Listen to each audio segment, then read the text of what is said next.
لگے کون خریدے گا؟ ایک نے کا 1 دینار، ایک نے کا 2 دینار. محبوب نے بولی لگوا دی، 2 دینار کا بیچ دیا. فرمایا جا 1 دینار کی روٹی لے جا. یہ نوجوانوں کو فکر دی کہ وہ انویسٹمنٹ میں تم نے ذات سے اپنے گھر سے لینی ہے. وہ 10-15 ہزار کا ٹھیلا بھی کسی سے نہیں کہنا تو لگا کے دے. جاؤ 1 دینار کا کھانا لے جاؤ، 1 دینار کا کلاڑا خرید کے لاؤ. صحابہ فرماتے ہیں وہ کلاڑا لایا، پر نصیب دیکھو اس کلاڑے میں دستہ نبی کریم نے اپنے دستے مبارک سے لگایا. فرمایا جا جنگل میں جا کے لکڑیاں کاٹ اور بیچ، کھا بھی اور کھلا بھی، پی بھی اور پلا بھی، 10 دن مجھے نظر نہ آنا. یارو یہ کیا بات ہوئی؟ مایوس رہنا، کمزور رہنا، فلانے نے میرے ساتھ تعاون نہیں کیا تو میں پیچھے رہ گیا، فلانے نے ہاتھ نہیں پکڑا. تو اپنی دنیا آپ پیدا کر، اگر زندوں میں خود جد و جہد کر، میدان میں اتر، ہمت کر. حضرت حسن بصری رحمت اللہ علیہ کے پاس ایک نوجوان نے آ کے عرض کی حضور بس آج کے بعد میں نے کام نہیں کرنا. فرمایا تمہیں کیا ہوا ہے؟ کہنے لگا آج میں نے عجیب منظر دیکھا ہے.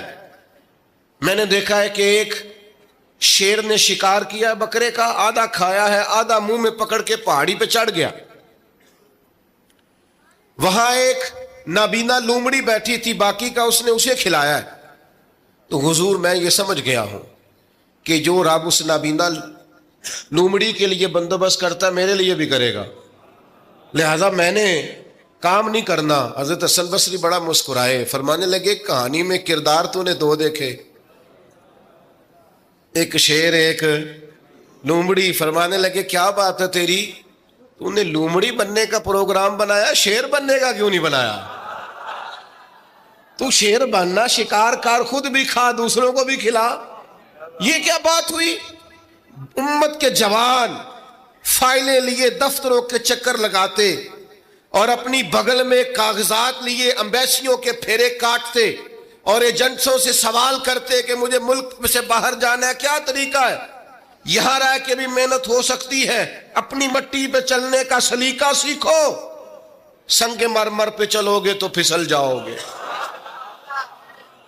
دوستو سنو، میرے کریم نے فرمایا جا لکڑیاں. ایک پیشہ برا ہے میرے بھائیوں، ایک پیشہ وہ ہے کسی کے آگے ہاتھ پھیلانا. باقی دنیا میں کوئی پیشہ برا جو ٹھیلا لگاتا ہے اور مالٹے بیچتا ہے اور سیب بیچتا ہے، بڑا عزت والا آدمی. یہ شارٹ کٹ چھوڑ دو، دوسروں پہ بھروسہ کرنا چھوڑ دو. وہ شاعر ایک بیٹھا تھا نا، شاعر مجھ سے ناراض نہ ہو جائیں، تو کئی دفعہ وہ شعر و شاعری میں بھی ان کی حالت بڑی خستہ ہو جاتی ہے. جن دنوں لوگ پتلے کپڑے پہنتے ہیں، بعض شاعروں نے ان دنوں میں بھی موٹی چادر لی ہوئی ہوتی ہے. تو ایک جگہ بیچارہ بیٹھا تھا کونے میں، اللہ ماشاءاللہ سب کی بات نہیں، تو حالت ایسی خستہ تھی. ایک بندہ 5 روپے پھینک گیا، تو تھا خوددار، بڑی تکلیف کو اٹھا اپنے پیسے. تو اس نے کہا آپ کی حالت بتا رہی ہے، آپ کو ضرورت ہے. اس نے کہا ضرورت پڑی تو اللہ رسول سے مانگوں گا، تیرے سے کیوں مانگوں گا؟ شعر بڑا قیمتی کہا. اس نے کہا یہ آرزوئے کرم اور میں آپ سے کروں، یہ آرزوئے کرم اور میں آپ سے کروں، یہ بھیک اس کو دیجئے جس کا خدا نہ ہو. میں تو وارث ہے میرے اللہ رسول، میں کو لاوارث ہوں کہ تیرے سے مانگتا پھروں؟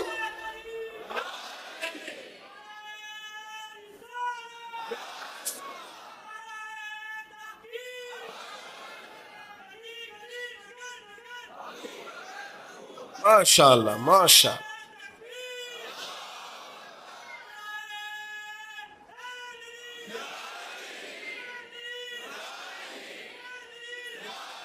بس ہم سمجھے ہماری قیمت وصول ہو گئی. اگر خودداری پر نوجوان نعرے لگانے لگ گئے تو پھر تو بات بن گئی. لگتا ہے محنت کا ارادہ بن گیا ہے. انشاءاللہ تعالی کشکول ٹوٹنے کا ٹائم آ گیا ہے. کرم کی برکھا برسے گی، یہی ملت کا جوان قیادت کرے گا. اور یاد رکھنا ہمیشہ قیادتیں غریبوں کے بچوں نے کی ہیں، جنہوں نے آدھی قیمت پہ کتابیں لے کے پڑھی ہیں، بڑی ڈگریاں انہوں نے حاصل کی ہیں. یہ کمزور نہ پڑھو. نبی پاک داعیہ اللہ ہے، حضور نے جگایا ہے. 15 دن نظر نہ آنا، مزدوری کر. وہ نوجوان 15 دنوں کے بعد آیا. اب تیرا حال کیا ہے؟ اس نے کہا حضور پہلے ایک پیالہ تھا نا، اب سارے گھر کے برتن بن گئے. پہلے ایک بستر تھا، اب سارے گھر کے بستر. اور نوجوانوں، ہم نے سہارا بننا ہے. ماں سے کہنا ہے اب تو نے آنسو نہیں بہانے، تیرا پتر بڑا ہو گیا ہے. بہن سے کہنا ہے اب تو کبھی پریشان نہیں ہوگی، تیرا بھائی بڑا ہو گیا ہے. بوڑھے باپ کے پاس بیٹھ کے کہنا ابا جی بس اب آنسو پوچھ دو، آج کے بعد پریشان نہیں ہونا، پتر جوان ہے. اپنی بیوی سے بچوں سے کہنا کہ کسی خواہشات پوری کرنے کے لیے تمہیں دیر تک انتظار نہیں کرنا پڑے گا، ہم میدان میں ہیں، بس اپنی مٹی پہ چلنے کا سلیقہ سیکھو. سنگ مرمر پہ چلو گے تو پھسل جاؤ گے. نبی پاک نے محنت کو سپورٹ کیا ہے، مشقت کو سپورٹ کیا. حضور علیہ السلام نے فرمایا سب سے بہترین کمائی وہ ہے جو تو اپنے 2 ہاتھوں سے محنت کر کے کھاتا ہے. فرمایا اللہ کے نبی حضرت داؤد علیہ السلام محنت کر کے کمایا کرتے. سنگیوں کام کرنا. اور دوسری بات، بھروسہ اللہ رسول پہ. بھروسہ، ادھر دیکھو میری طرف، دنیا داروں سے امیدیں لگا لیتے ہو بہت زیادہ، تو وہ دنیا دار بندے بیچارے کمزور ہوتے ہیں. جی یہ الیکشن کے دن تھے، گزشتہ سے پیوستہ الیکشن جو گزرا ہے، تو ہمارا میرا ایک پیار والا دوست بھی ایک ایم کے امیدوار کا بڑا ووٹر سپورٹر تھا. یہاں اس نے اس کا بیج فوٹو والا لگایا ہوا تھا. میں رات کو دیر سے جلسے سے لوٹ رہا تھا تو وہ کھڑا تھا باہر اور اندر امیدوار صاحب تقریر کر رہے تھے. میں نے کہا ادھر آ. وہ آ گیا. میں نے کہا تو بڑا ووٹر سپورٹر ہے، جا تقریر سن جا کے. تیرا لیڈر تقریر کر رہا ہے تو باہر گھوم رہا ہے. کہندا ہے پیر صاحب جھوٹ پہ ماردا جو سارے جھوٹ بول رہا ہے، کرنا کرانا کچھ نہیں. تو میں کہ یار جی ایڈے پکے ووٹر سپورٹر نو بھی پتا ہے کہ جھوٹ پہ ماردا ہے، تو ہم تو ویسے ہی سپورٹر نہیں ہیں. ہم نے تو کی محبت تو سیاست کا چلن چھوڑ دیا. ہم اگر عشق نہ کرتے تو حکومت کرتے. او بھائی جب پکے ووٹر سپورٹروں کو امیدیں نہیں ہیں تو آپ کن سے امیدیں لگائے بیٹھے ہیں؟ آپ جدوجہد کریں اور امیدیں اللہ رسول سے. نبی پاک علیہ السلام نے فرمایا جو رب پہ بھروسہ کرے گا اللہ کی رحمت اس کی کفایت کرے گی. وَإِن يَتَوَكَّلْ عَلَى اللَّهِ فَهُوَ حَسْبُهُ، واللہ پہ بھروسہ کرے گا اللہ اس کے لیے کافی ہو جائے گا. ادھر دیکھو یار موبائلوں والے دوستوں، بات سنو. گھبراہٹ نہیں، ٹینشن نہیں، انزائٹی نہیں، ڈپریشن نہیں. مومن اور ڈپریشن، مومن اور انزائٹی، مومن اور ٹینشن. او جی مجھے پتہ نہیں مجھے کیا ہو رہا ہے، جی مجھے خوف آتا ہے. آپ کو خوف آتا ہے مومن ہو کے؟ آپ کو یہ کرونا کے دن تھے تو مجھے لے گئے ایک سرکاری ہاسپٹل میں، آپ کچھ یہاں بات کریں، لوگوں کو حوصلہ دیں.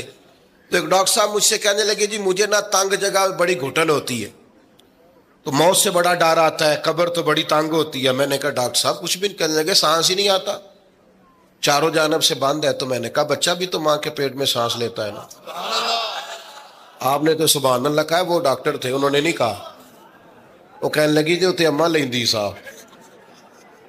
ہنستے نہیں جی، باتیں ہنسنے کو نہیں سنا رہا، میں فکری باتیں کر رہا ہوں.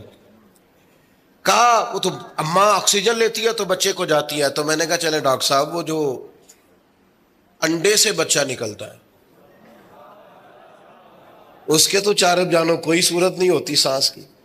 تو مجھے کہنے لگے آپ کہنا کیا چاہتے ہیں؟ میں نے کہا میں یہ کہنا چاہتا ہوں قبر کی 2 حالتیں ہیں.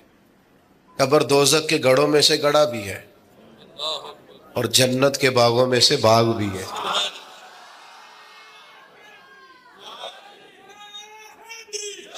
سنو یار، اللہ آپ کو خوش رکھے. ماشاء اللہ. سنیں جی سنیں. میں نے کہا اگر کسی کا یہ ذہن بن جائے کہ مرنے کے بعد میں نے باغ میں جانا ہے، 1 منٹ کے لیے سوچو نا یار. یعنی ادھر قبر بند ہوئی تو نیچے باغ، اور باغ بھی معمولی نہیں، جنت کے باغوں میں سے باغ. اور باغ ایسا شاندار جس میں آنکھ کھلی تو پہلی زیارت ہی مدینے والے معبود کی. آج پھولے نہ سمائیں گے کفن میں آسی، آج کی رات ہے ان سے ملاقات کی رات. وہاں جانے سے خوف آتا ہے. مومن خوف ٹینشن، مومن کو ایک ہی خوف ہے اللہ کا، رب سے ڈرتا ہے، اللہ کے سامنے کھڑے ہونے سے ڈرتا ہے۔ باقی مسائل کا خوف کرنا، غربت کا خوف کرنا، لوگوں سے ڈرنا، یہ نکل آئے آپ اس ٹینشن سے۔ رب جس کو عزت دے اس کی چھین کوئی نہیں سکتا، اللہ جسے رزق دے اس کے ہاں آنے سے روک سکتا کوئی نہیں روک سکتا۔ طاقتور ہو کے زندگی گزارے۔ نبی کریم علیہ السلام نے اپنی امتیوں کو مضبوط فکریں دی، توانائیاں دی ہیں۔ آپ غور کریں نا، حضور ایک جنگ سے واپس لوٹ رہے تھے، صحابہ بھی ساتھ تھے، ادبن صحابہ کرام علیہم رضوان ذرا دور دور ہٹ کے لیٹ گئے، ادبن۔ یہ بھی میرے دوست نے سیدنا صدیق اکبر کے نام کا نعرہ لگایا نا، دن بھی سیدنا صدیق اکبر کے۔ بس میں اس وقت عنوان ان کا نہیں ہے، اتنی بات کرتا ہوں کہ دنیا میں ایک فلسفہ بیان ہوتا ہے کہ جو زیادہ قریب رہتے ہیں وہ زیادہ ادب نہیں کرتے، اور یہ کوئی غلط بات نہیں، ایسا ہوتا ہے اکثر، جو زیادہ قریب ہوتے ہیں وہ زیادہ مؤدب۔ لیکن حضرت صدیق اکبر کا کمال یہ ہے، انہوں نے دنیا کے سارے فلسفے ہی غلط کر دیے، قریب بھی سب سے زیادہ وہی تھے اور ادب والے بھی سب سے زیادہ وہی تھے، فلسفہ ہی غلط قرار دے دیا۔ لوگوں کو بتایا ہے کہ محبت رسول کی باری آئے تو فلسفے بدل جایا کرتے ہیں، قرب بھی سب سے زیادہ ہے اور ادب بھی سب سے زیادہ ہے۔ بس بیان ہو کس زبان سے مرتبہ صدیق اکبر کا کہ محبوب خدا محبوب ہے صدیق اکبر کا، اور لٹایا راہ حق میں گھر کئی بار اس محبت سے کہ لٹ لٹ کر حسن گھر بن گیا صدیق اکبر کا، لٹ لٹ کے حسن گھر بن گیا صدیق اکبر۔ تو صحابہ ادبن ذرا سرکار سے تھوڑا سا سائیڈ پہ ہو کے لیٹ گئے۔ نبی کریم علیہ السلام نے اپنی تلوار درخت کی ٹہنی سے لٹکائی اور کریم بھی آرام فرما ہوئے۔ اچانک ایک کافر آیا، اس نے تلوار سرکار کی نکال لی، دیکھا حضور اکیلے اور پاس اسلحہ بھی نہیں ہے، تو حضور پر تلوار تان کے کہنے لگا اب آپ کو مجھ سے کون بچائے گا؟ نہیں، آپ زیادہ توجہ کریں بات پر، کون بچائے گا؟ یعنی آپ یوں سمجھ لیں کہ بندہ گھر میں سویا ہوا ہو تو اچانک اسے آواز آئے کہ چھت پہ کچھ چل رہا ہے۔ آپ کو اپنی مثال دے رہا ہوں، آپ کو اپنے آپ کو سمجھانے کے لیے، وہاں کے لیے نہیں۔ تو پتہ چلے نا چھت پہ کچھ چل رہا ہے، تو بہت سارے لوگ ایسے ہوتے ہیں ان کے تکیے کے نیچے سے موبائل بھی نہیں نکلتا، اتنا ڈر جاتے ہیں، بالکل پریشر کے نیچے آ جاتے ہیں۔ یعنی ڈاکٹر نے کہہ دیا جی آپ کی رپورٹیں بتاتی ہیں کہ مشکل ہے آپ بچیں، تو کچھ تو ڈاکٹر کی بات سن کے فوت ہو جاتے ہیں، اور کچھ کہتے ہیں تیری رپورٹیں ٹھیک ہوں گی پر ہوگا وہ جو میرا رب چاہے گا۔ یہ طاقت سرکار نے دی ہے اپنے غلاموں کو۔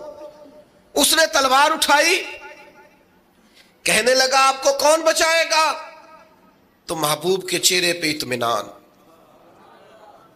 اور وہ جو اللہ نے میرے محبوب علیہ السلام